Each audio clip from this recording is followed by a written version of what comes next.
نعم. الحمد لله والصلاة والسلام على رسول الله وعلى آله وصحبه ومن والاه. أما بعد فالسلام عليكم ورحمة الله وبركاته. Nous étions donc dans Al-Aslu Al-Awwalu et le cheikh nous dit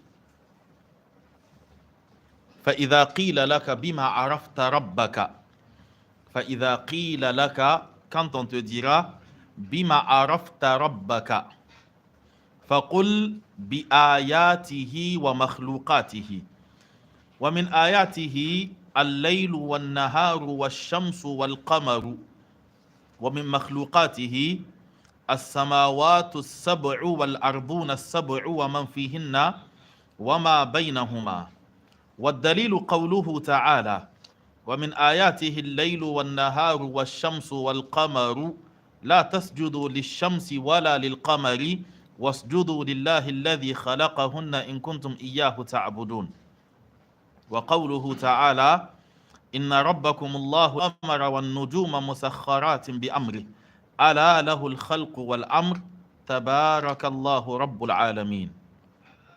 نعم. Par quel moyen est-ce que tu as connu ton Seigneur?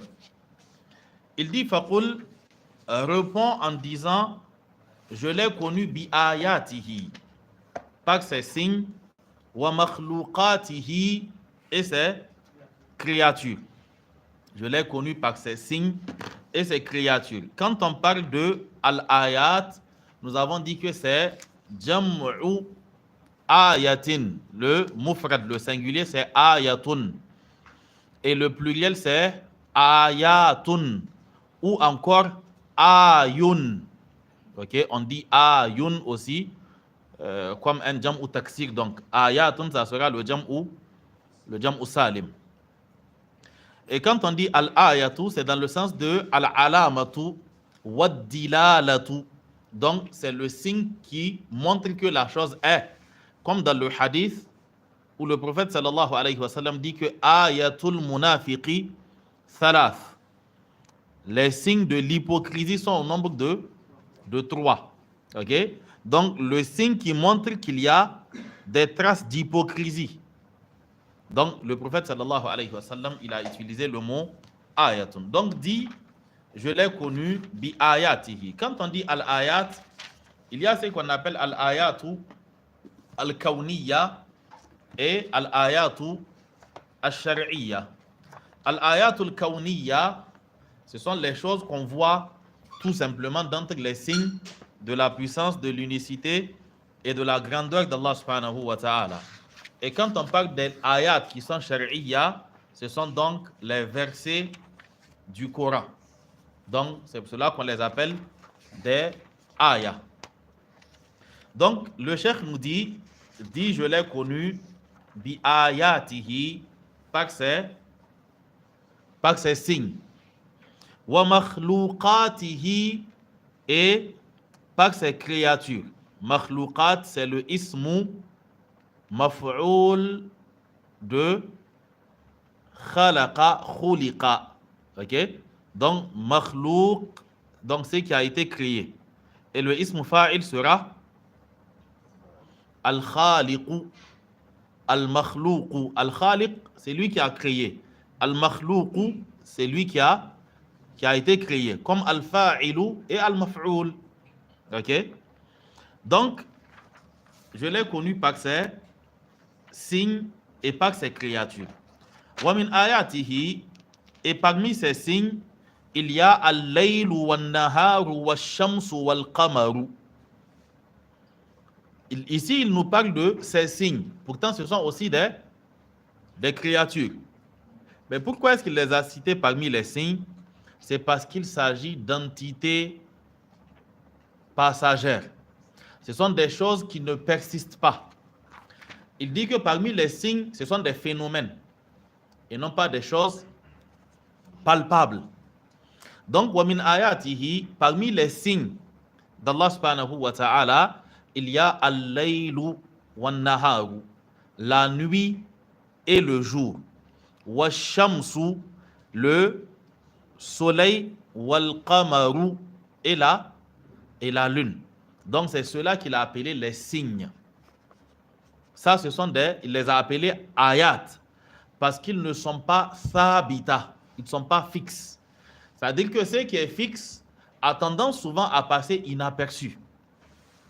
Mais ce qui va, qui vient, te pousse à te poser une question. Il est parti où et il est revenu comment? Et c'est pour cela que dans le verset, Allah nous dit que inna fi khalqis samawati wal ardi wa ikhtilafil layli wan nahari la ayatul li ulil albab. OK?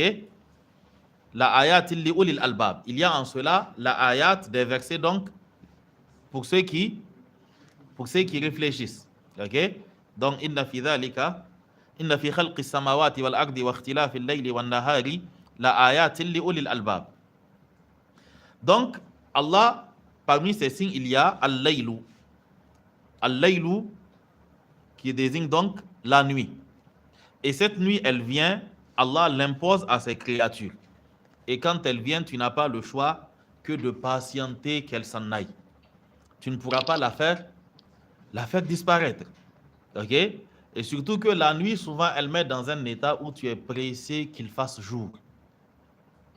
Et c'est pour cela que parmi les shu'ara de Jahiliya, Imru'ul Qais, il se plaignait de la nuit, il disait Ala ayyuhal laylu tawilu alanjali. Ô toi, nuit longue, qu'est-ce que tu attends pour partir? On n'a pas le choix. Et c'est pour cela qu'Allah subhanahu wa ta'ala nous dit Qul ara'aytum in ja'ala Allahu alaykum al-layla sarmadan ila yawm al-qiyamati man ilahun ghayru Allah ya'tikum bidiya. Dis-leur, qu'est-ce que vous pensez si Allah subhanahu wa ta'ala vous imposait la nuit, ila yawmil qiyamah, jusqu'au jour de la résurrection, il ne fera plus jour. Ça sera la nuit de manière permanente. Allah dit, man ilahun ghayrullahi ya'tikum bidiya. Quelle divinité autre qu'Allah vous apportera de la lumière? Et la même chose, Allah nous dit que afala tasma'un, vous n'écoutez pas quand on vous parle. La même chose, قُلْ أَرَأَيْتُمْ إِنْ جَعَلَ اللَّهُ عَلَيْكُمُ النَّهَارَ سَرْمَدًا إِلَى يَوْمِ الْقِيَامَةِ. Si Allah vous imposait le jour jusqu'à la fin des temps, مَنْ إِلَهٌ غَيْرُ اللَّهِ يَأْتِيكُمْ بِلَيْلٍ تَسْكُنُونَ فِيهِ. Quelle divinité que vous adorez en dehors d'Allah pourrait vous apporter la nuit afin que vous vous apaisiez? Parce que le principe, c'est que la nuit est synonyme de repos. Ce qui fait que quand tu voyages pour aller dans les pays où le soleil va se coucher à 21h et puis ça va se lever peut-être il fera pleinement nuit peut-être autour de 22h, 23h et tu vas te réveiller à 3h pour prier, tu as tous les problèmes du monde parce que c'est court.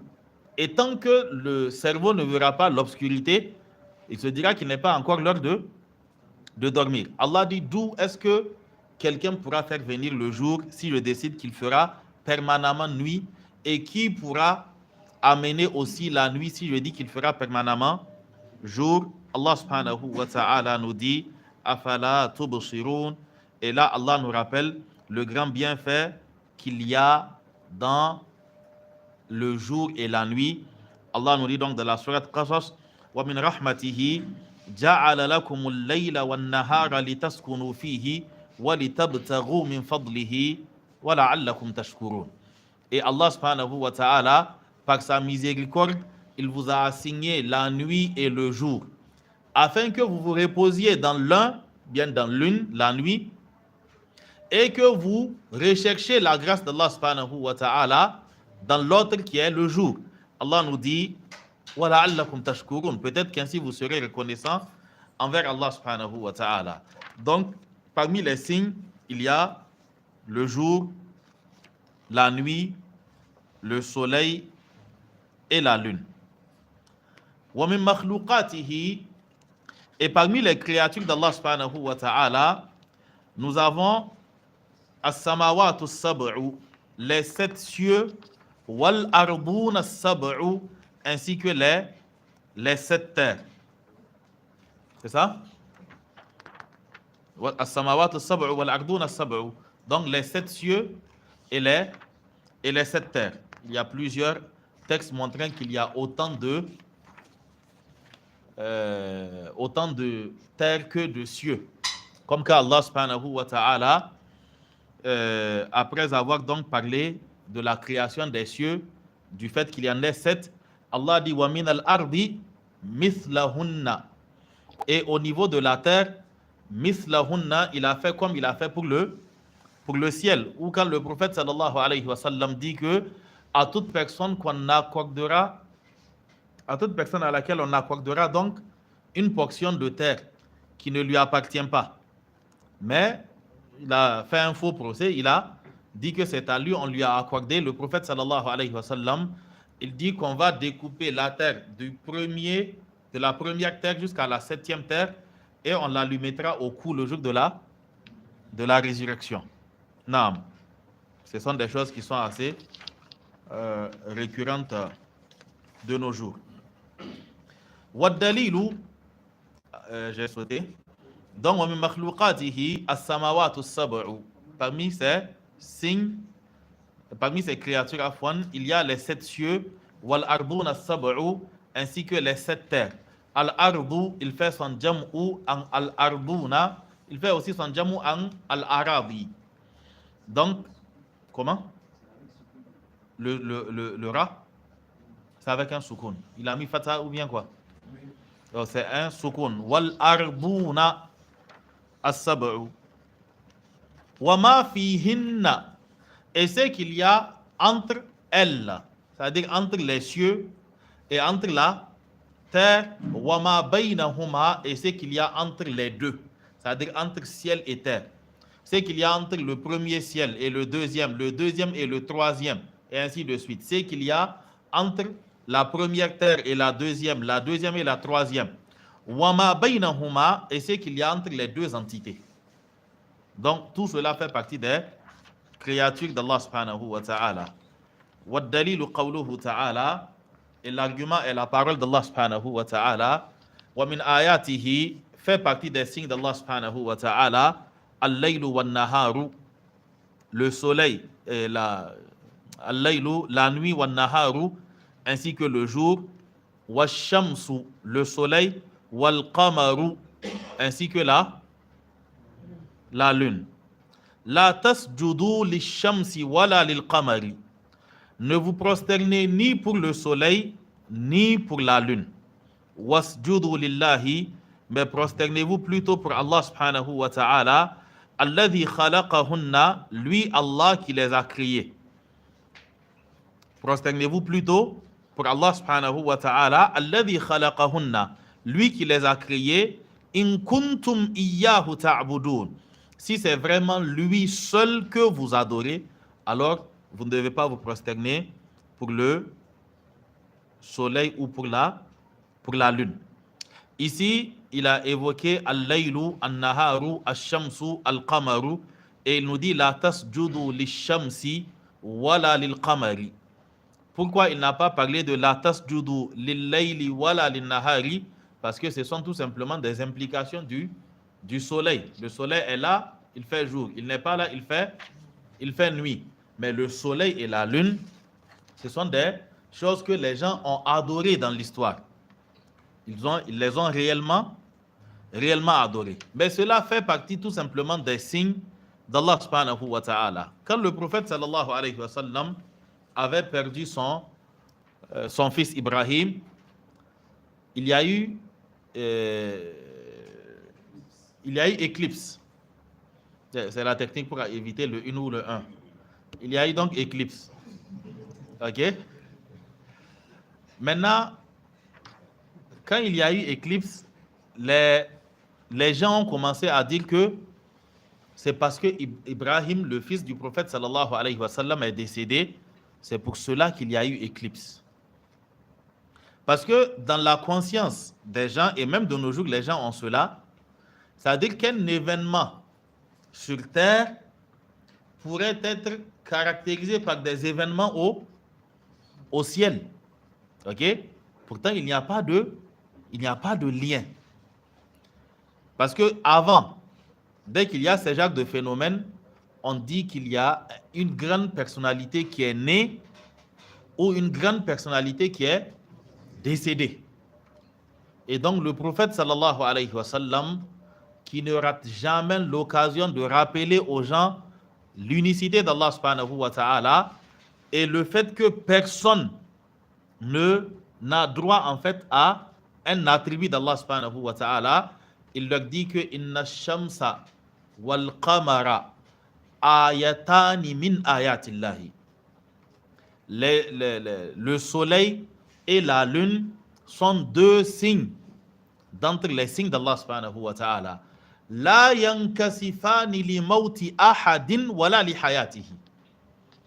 Le soleil et la lune ne s'éclipsent ni pour la mort d'une personne, ni parce que la personne est restée en vie ou parce qu'elle vient de naître. Et le prophète sallallahu alayhi wa sallam, il dit que quand vous constatez l'éclipse, priez jusqu'à ce que elle se dissipe. Donc, en réalité, ce sont des signes d'Allah subhanahu wa ta'ala et non pas des entités qui seraient dotées d'un certain pouvoir ou autre. La tasjudu lishamsi wala lil qamari wasjudu lillahi. Ne vous prosternez pas pour le soleil et la lune, ou bien ne vous prosternez ni pour le soleil ni pour la lune, mais prosternez-vous pour Allah.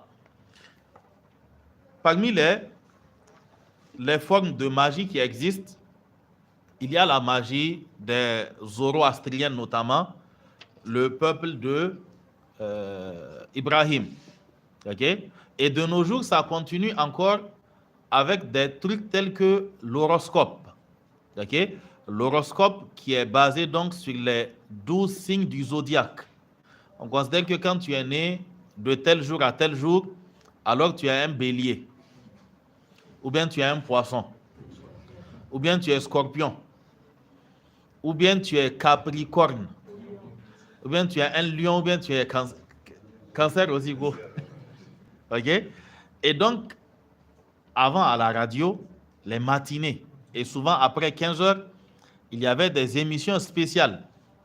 Je ne sais pas si vous vous rappelez quoi. Il y avait des émissions spéciales. Voilà où on te dit que ceux qui sont nés entre tel jour et tel jour, voici ce qui va leur arriver. Vous allez faire une belle rencontre. Vous aurez du succès. C'est du shirk. Le prophète sallallahu alayhi wa sallam dit Man iqtabasa ilman minan nujumi faqad iqtabasa shu'batan minas sihri zada ma zada. C'est lui qui s'accapare d'une prétendue science qui viendrait des étoiles. La personne s'est accaparée d'une branche de la magie. Zada ma zada. S'il augmente, ça augmente. Ok? Donc c'est du shirk en réalité.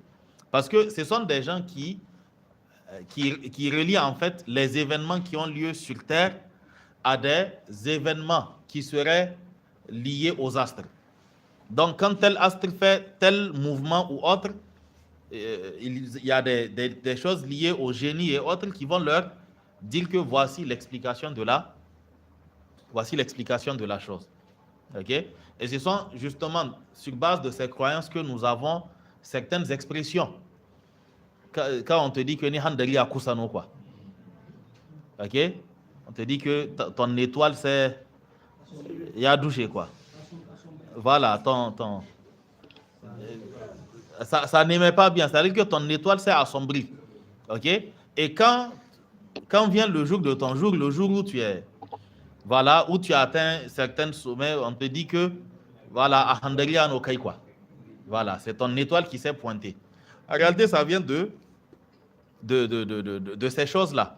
Quand vous partez chez les... quand ils partent chez les charlatans, pas vous. Ok? Certains qui font des traits au sol, ou bien regardez.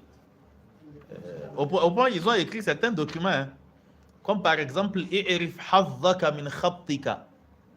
connais ta part à travers tes signes, quoi, à travers les signes qu'il y a sur la paume de ta main, quoi. Donc, on te lit ta main, on te dit que voilà ce qui va arriver. Toutes ces choses-là, ce sont des formes de shirk en réalité.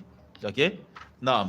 Donc, le soleil et la lune ne sont que des signes d'entre les signes d'Allah subhanahu wa ta'ala et ils évoluent en fonction de ce qu'Allah a décrété. Ok? C'est pour cela que dans certains versets à la fin, Allah dit que ceci c'est le taqdir d'Allah subhanahu wa ta'ala. Et Allah dit que la shamsu yanbaghi laha an tudrika al-qamara wa al-laylu sabiqu an-nahar wa kullun fi falakin yasbahun. Chacun vogue selon donc sa trajectoire qui lui a été définie par Allah subhanahu wa ta'ala, et le jour où les deux vont se rencontrer, alors c'est que c'est la fin. Wa jumi'a ash-shamsu wal qamar. Le jour où le soleil et la lune vont se croiser, alors c'est que c'est la fin. Donc cette affaire de Wainana Handodi, il quoi me fabrica. Waina Singa Handodi quoi. OK? Avant quand il y a éclipse, c'est ce qui se fait quoi. Les talibés, les gens vous prenez des conques de tomates ou bien les tasses des talibés, on sort quoi. Wainana Handodi, il quoi me fabrica. Allah dit la shamsu yanbaghi laha an tudrika al-qamara. Le soleil, il ne sied pas au soleil de rattraper la lune. OK? Mais tu dis que Wainana Handodi. OK? Voilà, ou bien Rana Sakiba Wankiku. OK? Naam. Qu'Allah facilite. Donc Allah subhanahu wa ta'ala nous dit que wasjudu lillahi, et prosternez-vous pour Allah, alladhi khalaqahunna, lui Allah qui les a créés, in kuntum iyyahu ta'budun, si c'est vraiment Allah que vous adorez. Le iyyahu, c'est un damirun munfasilun mansoubun. OK? C'est son semblable que nous avons dans iyyaka na'budu wa iyyaka nasta'in. Et le principe c'est que idha quddima al-ma'lumu 'ala al-'amili, OK, afada at-tartib al-hasr. Quand on met, ou bien la formule la plus simple, taqdimu ma haqquhu at-ta'khir yufidu al-hasr. Le fait de mettre de manière précoce ce qui a sa place devant exprime donc l'exclusivité. Le asl de iyyaka na'budu, c'est na'buduka. Donc le principe c'est que nous avons na'buduka, nous avons le fi'il, nous avons le na qui est le harf al-mudari'ati, nous avons le abada qui est le fi'il, nous avons le ka qui est le maf'ulun bihi. Ça c'est le tartib qui est asli, na'buduka. Mais en quête d'un sens qui va au-delà de nous t'adorons, le kaf qui est le maf'ulun bihi est ramené au début. Et dans ce genre de cas, on ne peut pas dire ka na'budu. Donc on utilise le damir au nasb munfasil qui est le iya. Donc ça fait iyyaka na'budu. Et étant donné qu'on a mis le maf'ulun bihi avant le fa'il, le sens n'est plus nous t'adorons. Le sens devient c'est toi que nous adorons. C'est toi seul que nous adorons. Parce que le complément d'objet, pour aller dans l'univers le complément d'objet a été cité avant le verbe et le sujet.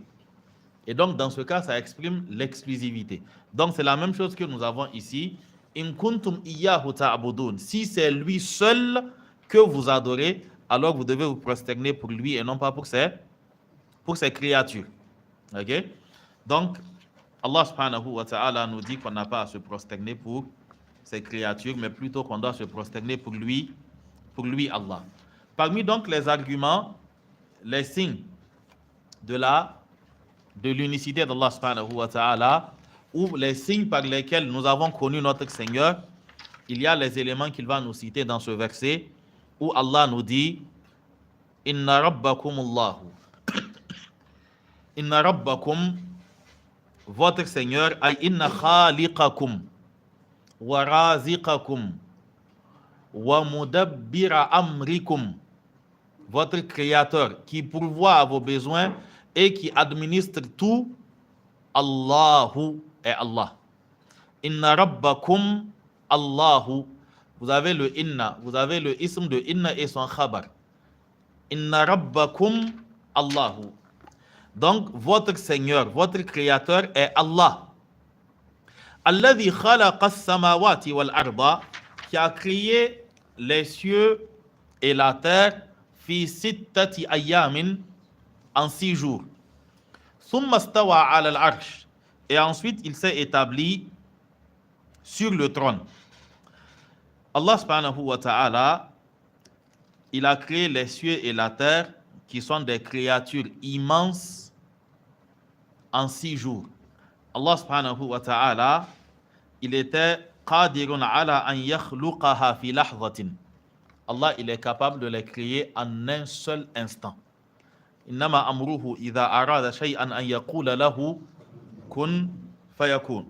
Mais Allah subhanahu wa ta'ala, par sa sagesse, il a décidé de les créer en 6 jours. Et donc, thumma stawa ala al-arsh, et Allah subhanahu wa ta'ala s'est établi sur le trône. Le fait qu'Allah subhanahu wa ta'ala soit le créateur des cieux et la terre, c'est comme si c'était en réponse à une question qui viendrait après l'affirmation Inna rabbakum Allahu. Votre Seigneur est Allah. C'est comme si on demandait, mais il est qui? Qu'est-ce qu'il a fait? Qu'est-ce qui nous montre Allah? Comment est-ce qu'on connaîtrait Allah? Le simple fait de nous dire, parce que c'est que c'était déjà la réponse à la question. C'était déjà la réponse à la question Man rabbuka. Tu as déjà dit que Rabbi Allah. Donc, quand tu nous dis Inna rabbakumullah, tu n'as pas encore donné les détails. Parce qu'on t'a demandé Bima arafta rabbaka. Par quoi tu as connu ton Seigneur. Donc, c'est comme si la réponse était Inna rabbakumullahu. Votre Seigneur est Allah subhanahu wa ta'ala. Et si vous n'avez pas compris qui est Allah subhanahu wa ta'ala, alors c'est Alladhi khalaqa as-samawati wal arda fi sittati ayyam. C'est celui qui créa les cieux et la terre fi sittati ayyamin en 6 jours. Summa stawa ala al-arsh, et ensuite il s'est établi sur le trône. Depuis que la terre est terre, personne n'a jamais prétendu être le créateur des cieux et de la terre. Et tu n'as même pas ce courage-là.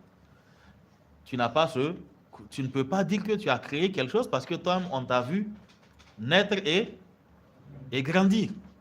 Et tout comme on t'a vu naître et grandir, tes parents aussi, ils sont nés, ils ont grandi ainsi. Donc c'est Allah subhanahu wa ta'ala qui est le créateur des cieux et de la terre. Et Allah, yughshil layla nahara. Il enveloppe la nuit il enveloppe le jour par la nuit. C'est-à-dire qu'il fait en sorte que la nuit enveloppe le jour. Donc, yughabti nahara bil layli. Il enveloppe, il couvre le jour par la nuit. Alors que nous sommes en pleine journée, Allah subhanahu wa ta'ala fait descendre le voile de la nuit et aussitôt le jour disparaît. Yatlubuhu hasitha, et le jour se met à la poursuite de la nuit qu'il rattrape rapidement. Ok? Donc c'est un truc qui est cyclique. Yughshil layla nahar, il couvre le jour par la nuit et le jour rattrape aussitôt la nuit. Donc ils sont dans un cycle permanent. Ok? C'est pour cela qu'Allah a parlé de ikhtilaful layli wan nahari, l'alternance du jour et de la nuit. Naam. Donc, Allah subhanahu wa ta'ala dit yatlubuhu hafitha. Naam. Donc, le jour se met à la poursuite de la nuit qu'il rattrape. Hafithan. Hafithan signifie tout simplement sari'an. Yatlubuhu sari'an. Et il le rattrape rapidement. Washamsa. Ash-shamsu est mansoub parce que c'est la suite des maf'ulun bihi. Alladhi khalaqa as-samawati wal arda wash-shamsa wal qamara. OK? Mafhum, c'est clair? OK. Inna rabbakum Allahu alladhi khalaqa as-samawati wal arda. Et ensuite, il a donné des détails concernant cela. Et Allah dit wash-shamsa wal qamara. Donc c'est le maf'ulun bihi du verbe khalaqa. OK? Donc, Washamsa, Allah créa le soleil, Wal Qamara, la lune, Wan Nujuma, Allah créa aussi les étoiles, Musakharatim bi amrihi, qui voguent par son ordre. Le soleil, la lune, les étoiles, ils voguent par l'ordre d'Allah subhanahu wa ta'ala et avec une cadence, avec un rythme qui est défini par Allah subhanahu wa ta'ala et où il n'y a aucune erreur. Nous sommes souvent émerveillés par les fabrications des humains. Et quand nous regardons la création d'Allah subhanahu wa ta'ala, depuis que le soleil, la lune et tout ce qu'il y a comme astres, depuis qu'Allah les a créés, il n'y a jamais eu d'accident. C'est-à-dire qu'il n'y a pas un qui a lâché sa trajectoire. Et puis ils sont partis se croiser et après, il a fallu chercher la boîte noire pour voir qui a raison, qui a tort. Ou encore, c'est qu'il y a sur Terre, quand il y a un accident, il faut qu'on appelle la police pour venir faire un constat. Il n'y a jamais eu d'erreur dans la création d'Allah subhanahu wa ta'ala. La manière dont il a créé est parfaite. L'ordre qu'il a établi pour ses créatures est parfait. Il n'y a pas d'erreur, il n'y a pas d'accident. Et les scientifiques s'accordent sur le fait que, tel qu'Allah a ordonné les choses, si on décalait un seul élément d'un seul degré, c'est fini. C'est-à-dire que si le soleil bougeait d'un seul degré, ou non, la lune bougeait d'un seul degré, alors c'est fini. C'est-à-dire que tout va s'assombrir. Là, il fera un froid glacial ou encore une chaleur infernale. Et la terre ne sera plus vivable. Donc, tel qu'Allah a établi les choses, c'est avec précision. Mais comme le dit Allah subhanahu wa ta'ala, on passe à côté de ces signes en se détournant. Les gens ne sont pas conscients de cela. Et pourtant, Allah subhanahu wa ta'ala, dans plusieurs versets, il nous appelle à méditer sur les créatures, sur ce que lui, Allah, a créé.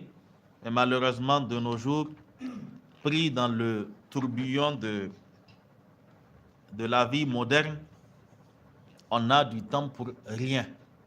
Ou bien on a du temps pour tout, sauf pour l'essentiel. Qu'Allah subhanahu wa ta'ala nous aide. Il est impossible pour des musulmans de vivre, c'est-à-dire à l'image de ceux qui n'ont d'au-delà que sur terre, et d'espérer avoir l'au-delà. Ce n'est pas possible. On ne peut pas vivre à leur rythme, c'est-à-dire la course effrénée derrière la richesse, et maintenant espérer avoir l'autre côté. Ce n'est pas possible. Eux-là, ils n'espèrent rien d'Allah subhanahu wa ta'ala. In hiya illa hayatuna dunya namutu wa nahya wa ma yuhlikuna illa ad-dahr. Pour eux, daga dunya c'est kaduna. C'est-à-dire que ce n'est que la vie d'ici-bas. Namutu wa nahya. On meurt, on vit. On vit, on meurt. Certains partent, d'autres viennent.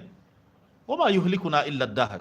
Nous ne sommes victimes que du temps. C'est le temps qui met fin et puis ton temps est fini, tu t'en vas. Il n'y a rien après la mort, quoi. Ça, c'est leur conception. Mais nous qui savons que nous devons rendre compte dans l'au-delà, on ne peut pas avoir la même attitude qu'eux. On ne peut pas avoir le même rythme de vie qu'eux. On ne peut pas accorder le même temps, le même volume horaire à la vie d'ici-bas qu'eux. Du moment où leur vie d'ici-bas, leur au-delà, c'est la vie d'ici-bas. Ils font d'une pierre deux coups ici, quoi. Mais toi qui veux lancer une pierre ici et puis une pierre de l'autre côté, tu ne peux pas vivre à leur manière et t'attendre à avoir quelque chose de l'autre côté. Allah nous dit que فَمَنْ كَانَ يَرْجُو لِقَاءَ رَبِّهِ. C'est lui qui espère rencontrer son Seigneur. Qu'est-ce qu'il doit faire? فَلْيَعْمَلْ عَمَلًا صَالِحًا. Qu'il accomplisse des bonnes œuvres, ok, et qu'il n'associe rien à son Seigneur. Et Allah subhanahu wa ta'ala nous dit وَمَنْ أَرَادَ الْآخِرَةَ وَسَعَى لَهَا سَعْيَهَا. Et toute personne qui vise l'au-delà et qui fournit les efforts nécessaires pour l'atteindre.